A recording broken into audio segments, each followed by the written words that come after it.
Wisdom. It's an incredibly valuable asset. Some would say more precious than gold. It's attractive, appealing, admirable. Conversely, a lack of wisdom is the basis of immaturity, blind spots, and bad decisions. Wisdom. It can be gained over time, but it can't be rushed. But wisdom can be shared. That's precisely what we are here to do right now. Today, we are here to hack wisdom, to distill it, to understand it, and to process it. Why? To get better at life. Welcome to The Main Thing.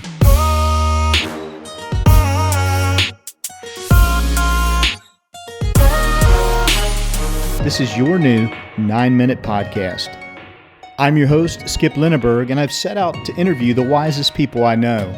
We'll see what we can learn from each one when they're faced with an incredibly difficult, soul-piercing question.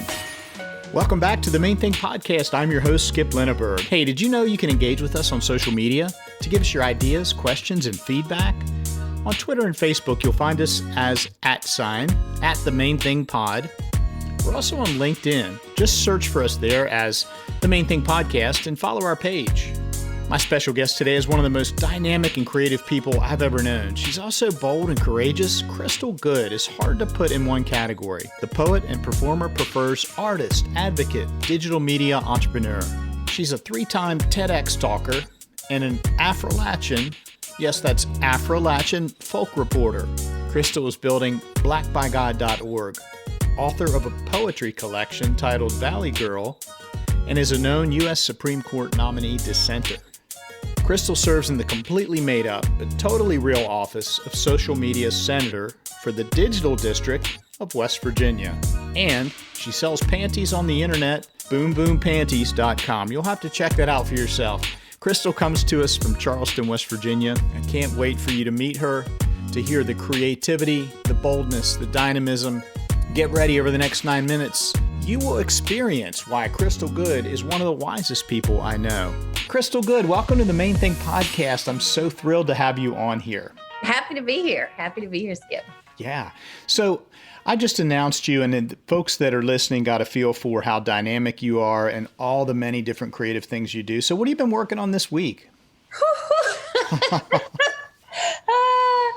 This week, I've dropped some hot essays. I've dropped an essays and in 100 Days of Appalachia and Scallywag on my personal newsletter, and the Twitters and the interwebs are on fire with responses, and it's been a lot. It's been a good week.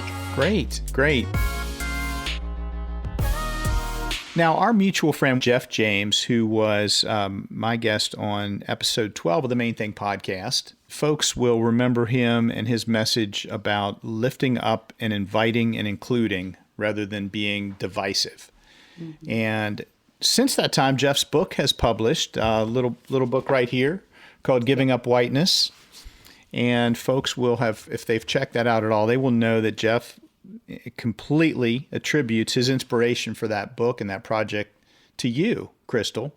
Yeah. And I just wondered if you would rewind the clock a little bit and just pull back the curtain. Could you share with us the conversation between you and Jeff that you would deem the pivotal conversation that lit a fire within him to undertake that project and to write that book? Do you remember a moment? Well,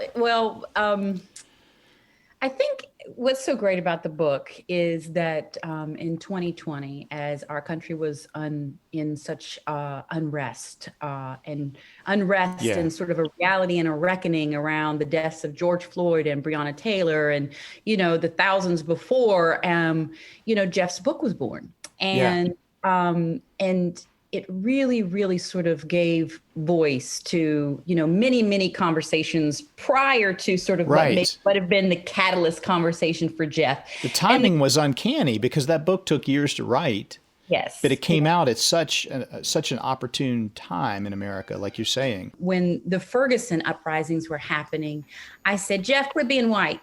I sent him a text message, just give it up, quit being white. And I was serious. And I think he recognized that I wasn't being flip. And so now I say, be careful what you text your white friends because they might write a book about it, right? So then we might. Yeah, you never know.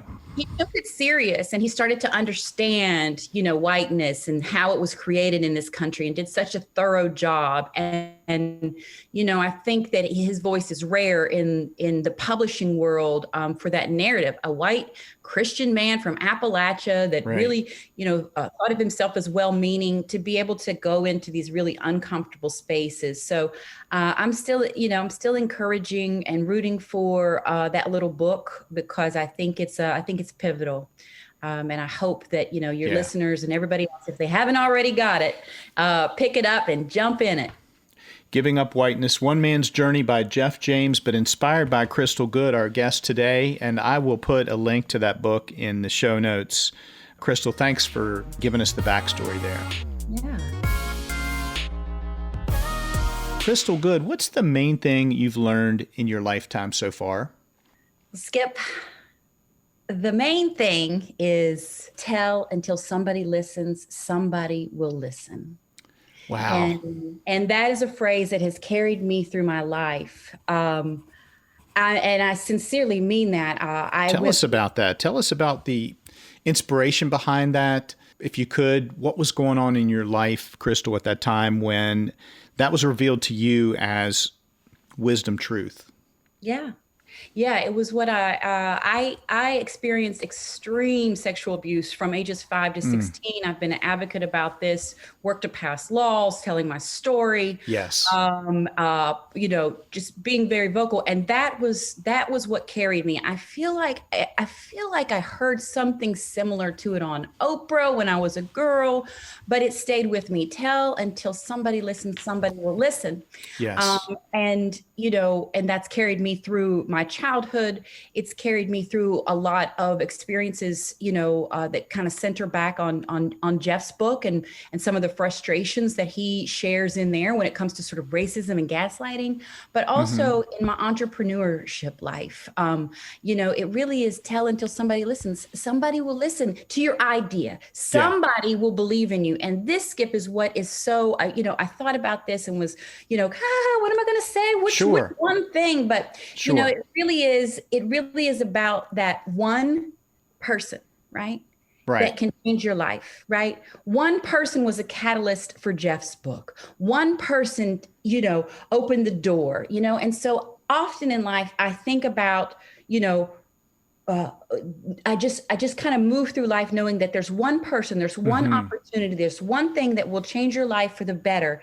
And also, can I be that one person? Right? Oh, wow. Right. That's a great perspective. Flip the lens around there, right? Yeah. Flip the microphone. I can tell, and then sometimes it's on me to be that one that listens and hears. Absolutely. And cares and steps into the conversation. 16-year-old Crystal was very clear about what she wanted and how she wanted to do it and her ambitions in life. But then somewhere along the way, you make other choices, you do other things. But it's that little voice. And I say that little voice because sometimes, our dreams of in childhood or, we lose those along the way. And then, and I feel a genuine sense of kind of reconnecting with all the parts of me throughout, the decades and excited about what's in the future because I'm 46 and a 46-year-old Crystal, right, is got it together inside like I do. I can't wait to meet 55-year-old. You know what I mean?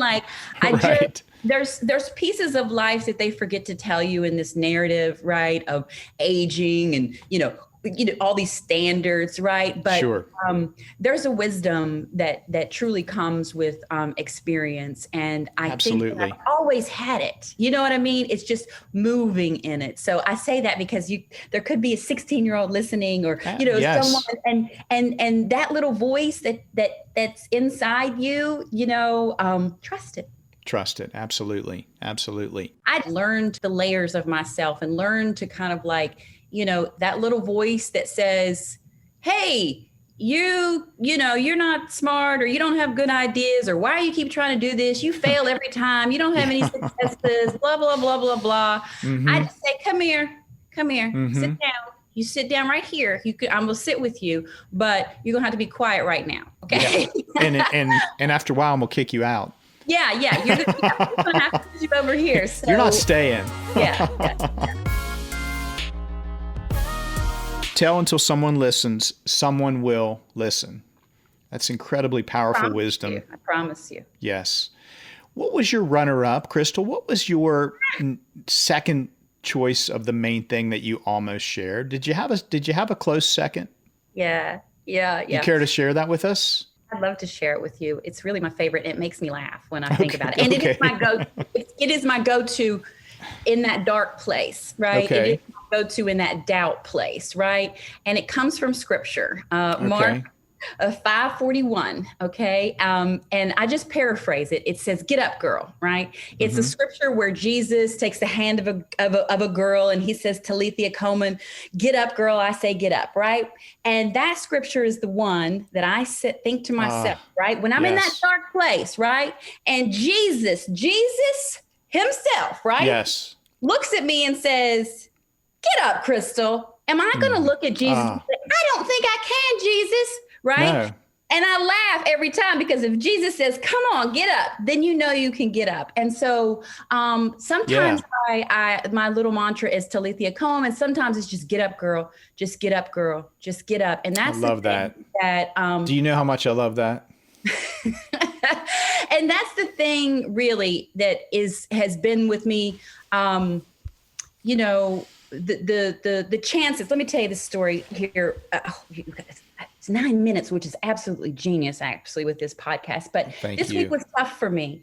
And I used that phrase, "Get up, girl, just get up," because you don't know, when you get up and you take that step, wow, you're walking in your power. Do you know how much courage it takes to get up and take a step after you've made a mistake, or you've been defeated, or somebody's told you no, or your project didn't work out, or you're embarrassed, or you get a divorce, or you don't meet your weight loss goals, or you're bankrupt, or whatever. You know what I mean? Bring it, Crystal. Bring it. Yes. Literally the sheer act of getting up, and that first step has more power in it than any of the accolades that you might get when you get to your success. So, get up and go, girl, or whatever your pronouns are.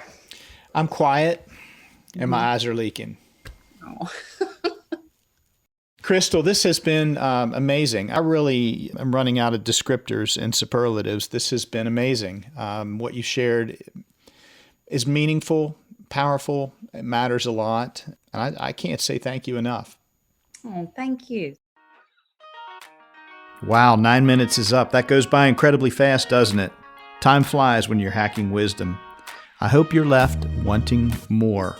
Sync up with us again next time on The Main Thing for 9 more minutes of wisdom.